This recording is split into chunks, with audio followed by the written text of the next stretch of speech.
In about a month's time, we will surpass McDonald's, 68 million meals a day. Kok disamain dengan McD 60 juta porsi?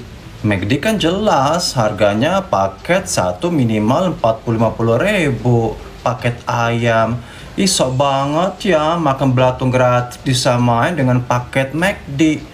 McD jelas lah secara higienitas.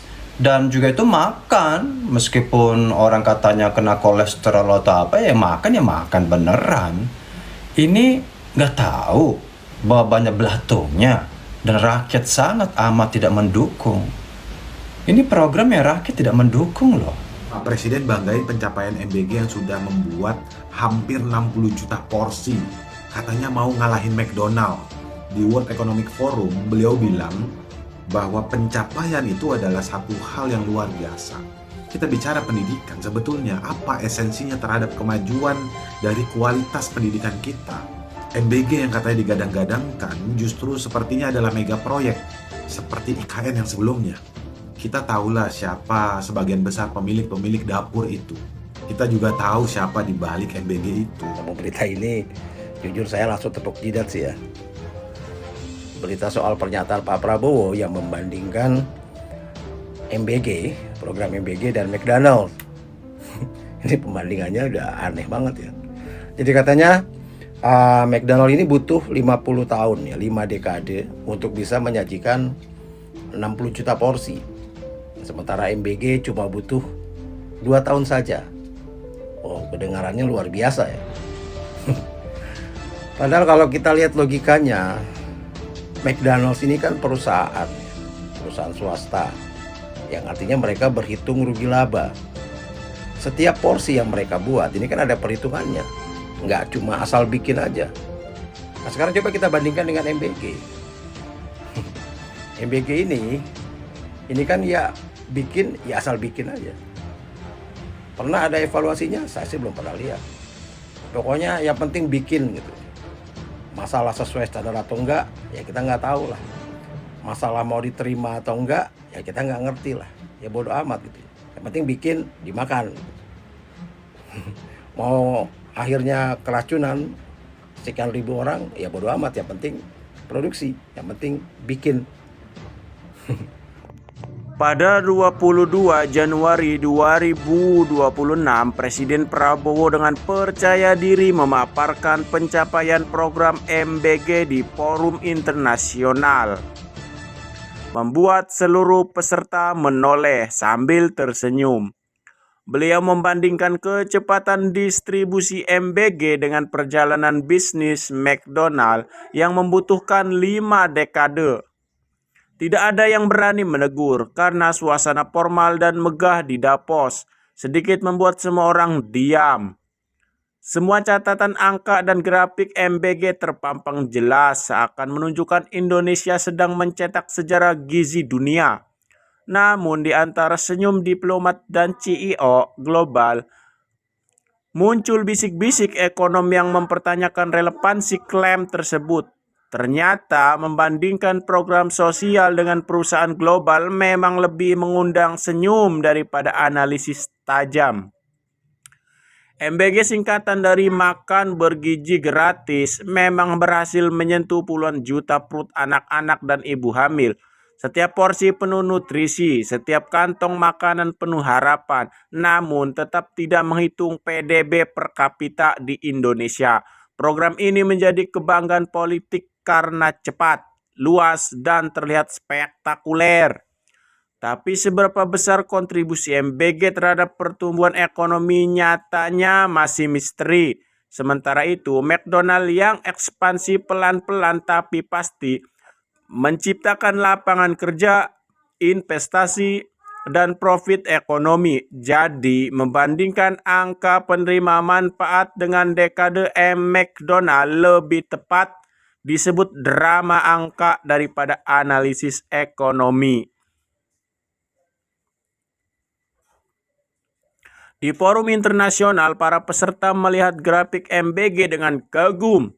Meski tidak semuanya memahami konteksnya, beberapa CEO saling bertukar pandang, bertanya-tanya apakah ini indikator human capital atau sekedar belanja sosial masif. Pertanyaan sederhana pun terlontar dalam hati mereka, apakah ini meningkatkan produktivitas atau hanya perut kenyang sesaat. Keberhasilan distribusi tidak otomatis berarti manusia menjadi lebih tangguh secara ekonomi. Program ini memang menimbulkan efek sosial yang terlihat, tapi efek ekonomi jangka panjang masih tanda tanya.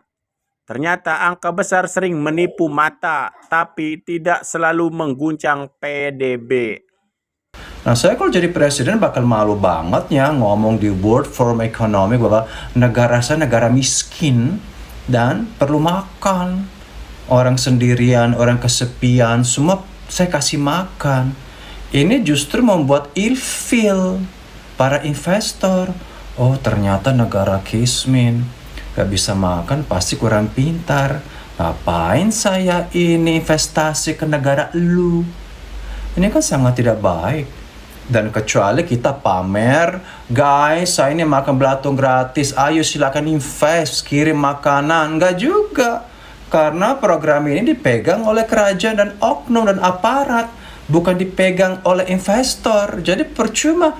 Hey guys, aku ini kasih makan 60 juta porsi, persis seperti McD. Yang enak banget kan burgernya itu kan, double cheeseburger. Sama, gizinya sama, nendang gitu, nendang belatungnya. Ya udah kalian ya, mau invest gak? Atau sumbang makanan, atau invest untuk bikin burger, atau kirim steak? Nggak juga. Mereka nggak dapat bagian si investor ini World Forum Economic karena ini program untuk aparat lokal. Jadi kenapa harus tonjolkan kemiskinan kita? Apalagi program ini kan belum tentu berhasil. Udah gagal kok kita ngomong di sana berhasil. Aduh, kalau aku jadi presiden bakal menutupi rahasia ini ya. Menutupi, karena bikin malu. Negara gua nggak bisa makan. Ya, terlantar, busung lapar, kayak Somalia. Malu banget ya. Ada hal tertentu yang kita perlu ungkapkan di umum, tapi yang lain ditutupin. Biar nggak kena malunya. Kalau gue malu ya, nanti kalau gue ke Italia, ke Eropa, oh negara kamu ya, kamu dapat makan belatung gratis juga ya, Om Bule. Najis. Kan bikin malu gue. Apalagi cewek-cewek yang gacel-gacel itu kan, yang cari cowok bule garmek di Bali, digotong ke Eropa, pasti juga diolok-olok. Oh, your country itu yang susah makan ya, kamu dapat makan gratis ya. Mempermalukan cewek-cewek gacel, dikira mereka cari bule karena perlu makan. Ya benar juga sih. Aduh, ngelantur sing ngelantur, terbawalah harga bangsa, martabat bangsa. Jangan bikin malu banget deh, tolong deh. Bahkan sebelum memproduksi ada risetnya, ya ada evaluasinya. Jadi mereka nggak akan sembarangan bikin ya. Kalau nggak ada permintaan produksi ya mereka nggak bikin. Dan mereka ini mengeluarkan uang tentunya dengan sangat hati-hati, penuh perhitungan, berpikir berulang kali, karena kan ini uang pribadi, uang perusahaan. Mereka berpikir untuk melakukan setiap produksi.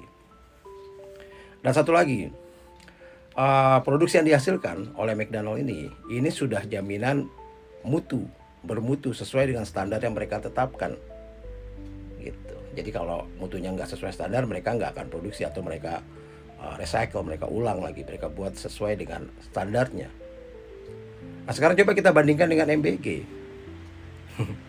MBG ini kan ya bikin, ya asal bikin aja. Pernah ada evaluasinya? Saya sih belum pernah lihat. Pokoknya yang penting bikin gitu. Masalah sesuai standar atau enggak, ya kita nggak tahu lah. Masalah mau diterima atau enggak, ya kita nggak ngerti lah. Ya bodo amat gitu. Yang penting bikin, dimakan. Gitu. Mau akhirnya keracunan sekian ribu orang, ya bodo amat. Yang penting produksi, yang penting bikin. Nah satu lagi soal mutu, mereka nggak peduli soal itu, nggak ada evaluasi soal mutu. Ya, jadi saya bingung aja kok bisa dibuat perbandingan seperti ini dan bicara seperti ini di depan dunia internasional gitu ya. Mohon maaf, apa nggak malu gitu ya. Dan itu orang-orang, para ahli di sekeliling Pak Presiden kok ya manggut-manggut aja gitu. Ya apa mereka ya manggut-manggut aja, yang penting semuanya beres gitu ya. Atau ya mereka berpikir kalau nggak manggut-manggut ya tahu sendiri akibatnya gitu ya. Inilah logika kita nih semakin hari semakin terbalik, semakin berantakan. Keberhasilan program makan hanya dihitung dari jumlah porsi tanpa ada evaluasi. Keberhasilan tentara TNI dihitung dari jumlah banyaknya tentara. Bahkan negara besar dilihat dari jumlah penduduknya. Begitulah negara kita sekarang. Salam.